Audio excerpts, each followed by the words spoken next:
They are the nightmare to our pools, the bane to our 50-50. Free-to-play despairs and finally choose to accept them. And wills, they got tired of seeing them. Yes, ladies and gentlemen, I'm talking about the 8 individuals that we get whenever we lose our 50-50.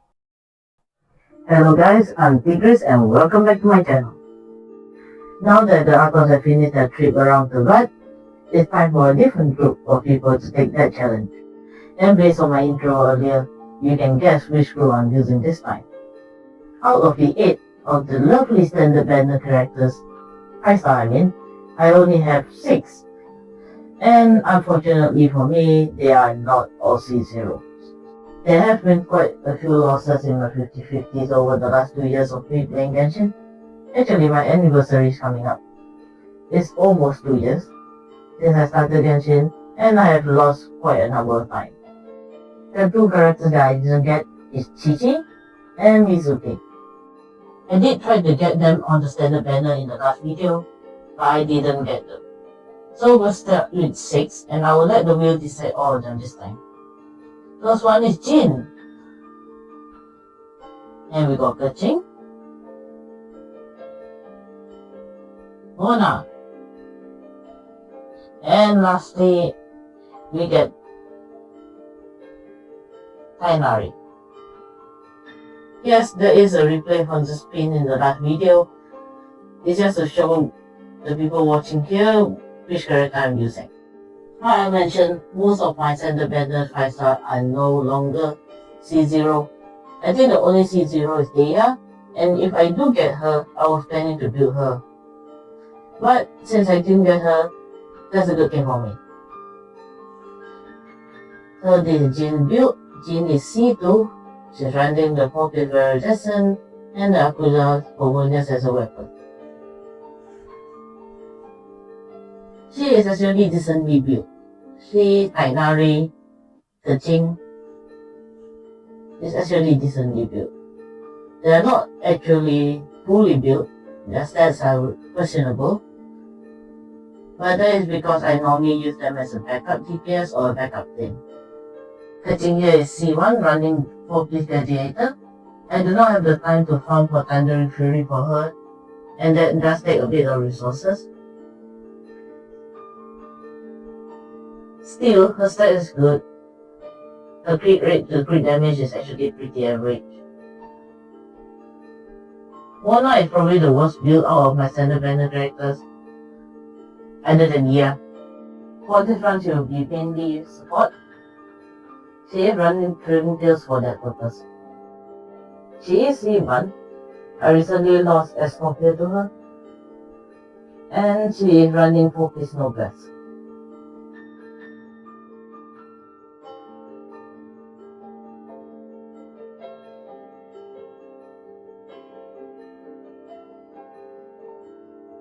Her talent is only 666 because I ran out of books. So this will have to do. And last and not least is the bane of my 50-50. The number of fight I lose to this guy is ridiculous. I only got him on standard banner once. All the rest are losses.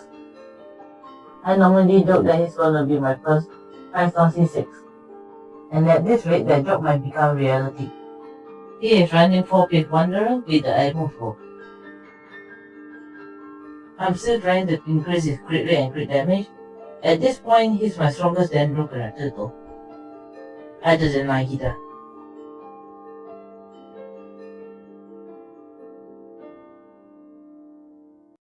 Now the introduction is done, normally I would say it's time to start the challenge. However, I think I still owe you guys something. From the last challenge, I mean. So, let's get the icons here and let them play around. Don't worry, this won't take long. Because unlike the weekly boss, this boss is actually doable without cryo.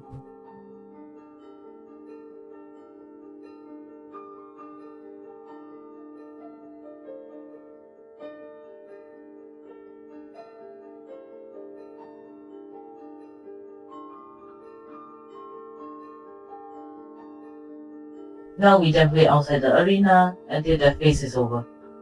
Kurina can heal the team ball with it.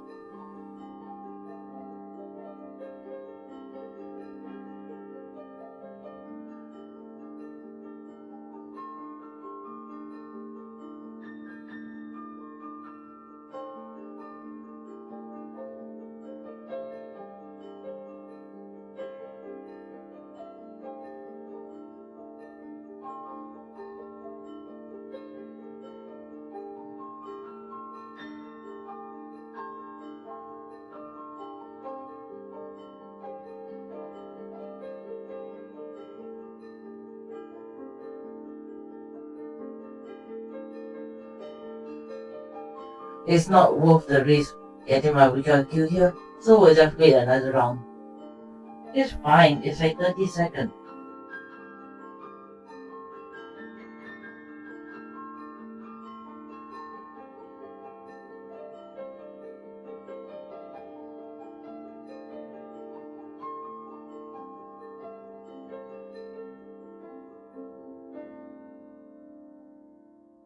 And that is the end.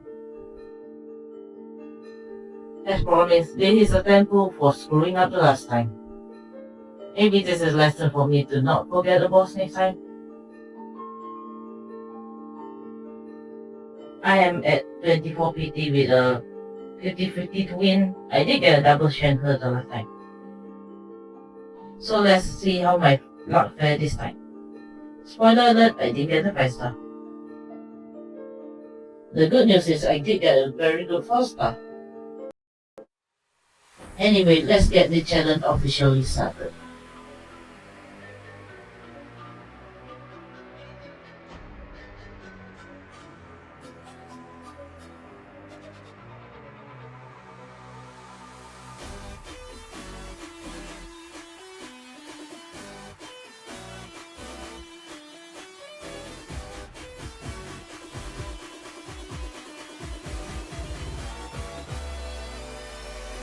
Oh, fun fact, I'm starting to love all these team challenges. It gave me a chance to learn all the bosses' attack and all the tactics and techniques that I need to use to attack them. And to dodge them. Normally with my main team I do not need to dodge, and Ali practically two-shot everything. So, this actually gives me a lot of experience and I can learn a lot of things from this. After 2 years, I finally know that the animal hypnosis actually do hurt if you don't have a shield. I don't think I ever saw this face even with the Archon team because my weaker one-shot it. And I don't know what I'm trying to accomplish here because poor Jin got thrown back 3 times and I still got no idea why I do that.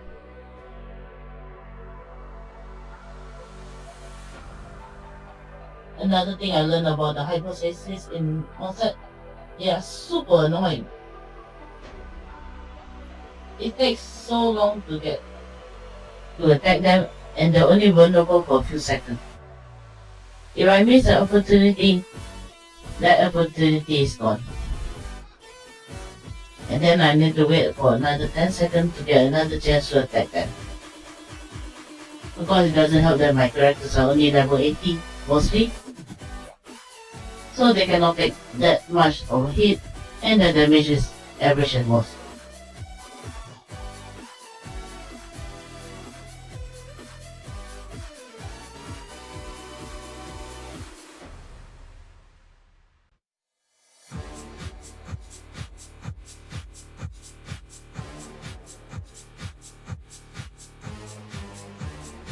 I'm so sad I couldn't one face it here.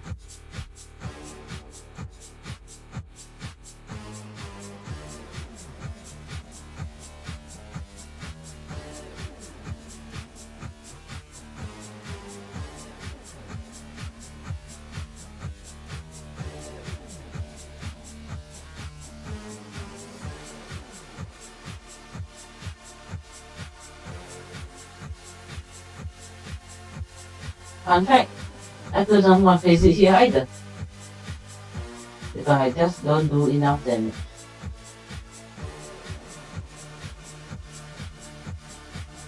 I feel like this is foreshadowing for the later nation, but I'll still try my best. At least the chance of death is really low. Jin's energy recharge is actually pretty decent, and as long as she has her burst, there's a very low chance for everyone else to die.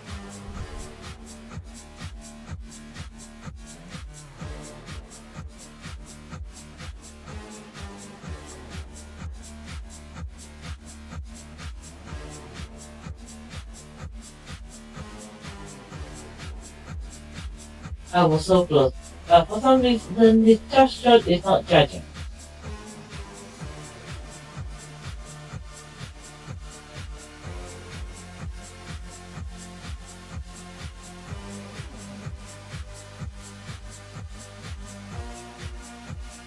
Just give me a few seconds, I need to warm up the place.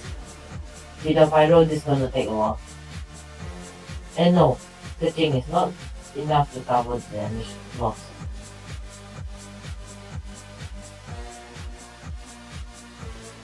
This boss took quite a while, but still nowhere near the amount of time that the Archons took to take it down. That run was a real mess.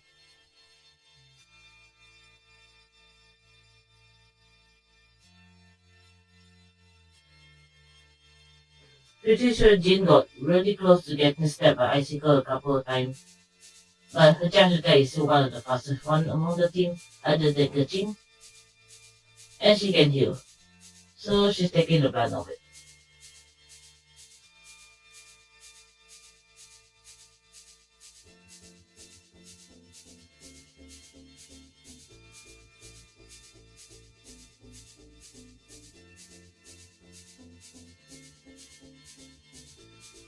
This attack is annoying. My friend said the way to dodge it is to run the way that I did for Andres, just run through the attack, but for some reason it doesn't work when I do it. It did work for Andres though. I'll show you later. I did use Jin to dodge Andres' charging attack and it worked. It didn't work for this boss though.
Oh wow, Jin nearly lost a hit eh?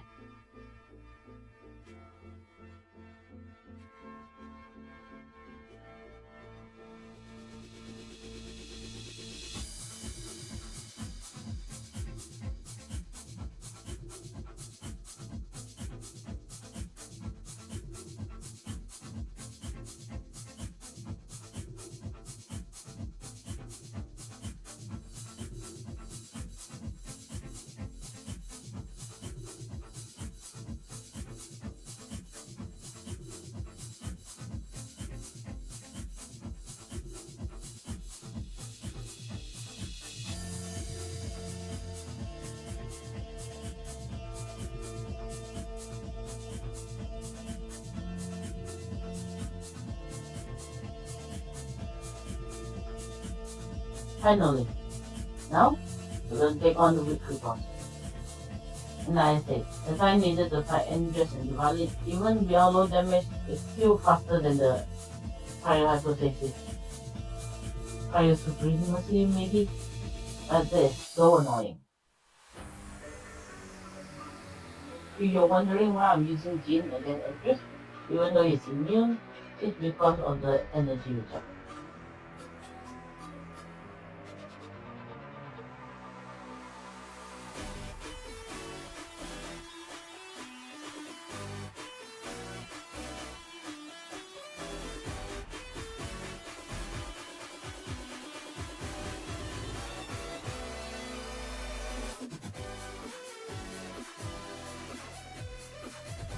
See, I got no problem dodging it.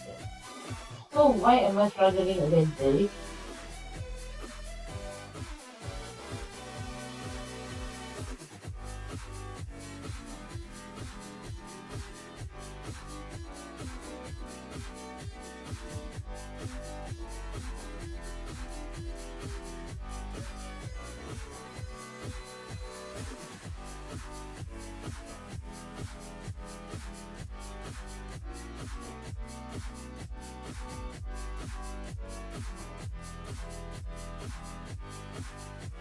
Alright, Peter, alright.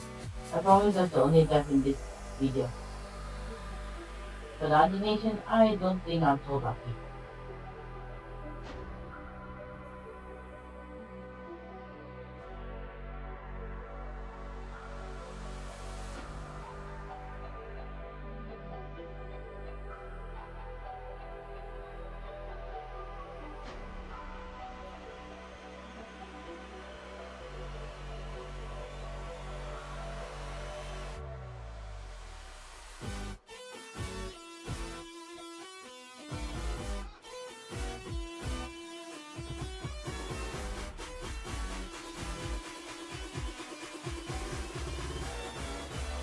That is a big move now.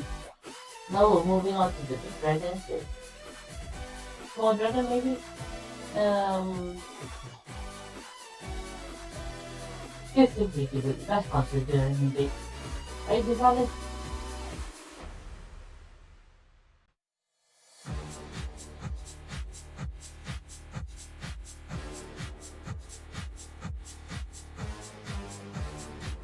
It's still relatively easy to break the shield.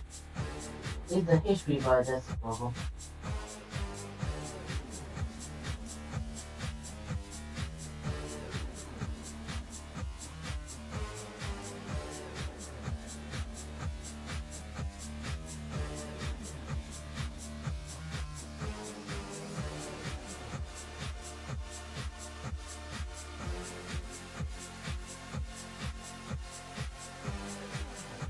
Okay, let's try to the other platform.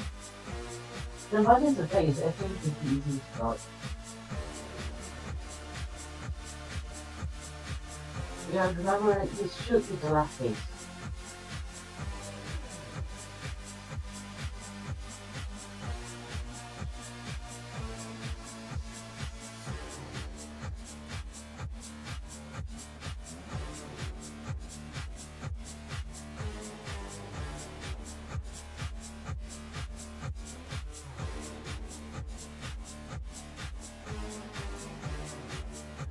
And that's the final one.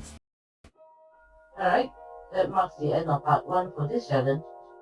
Part 2 will be out on Saturday. As I mentioned in the last video, the team videos will now be posted on Wednesday and Saturday instead of just Saturday. I just feel like 6 weeks is too long. This way we can complete it within half the time. There is still many team forms that I can use, and there's still many challenges to come. In the last 2 challenges I was using meta characters and it was pretty simple. Second for now is more of a struggle, I guess. But that's the fun part of being a challenge. If it's too simple, what is the challenge? As usual, if you like the video, please subscribe and like. That will help out a ton and I truly appreciate it. Thanks for watching. Bye guys.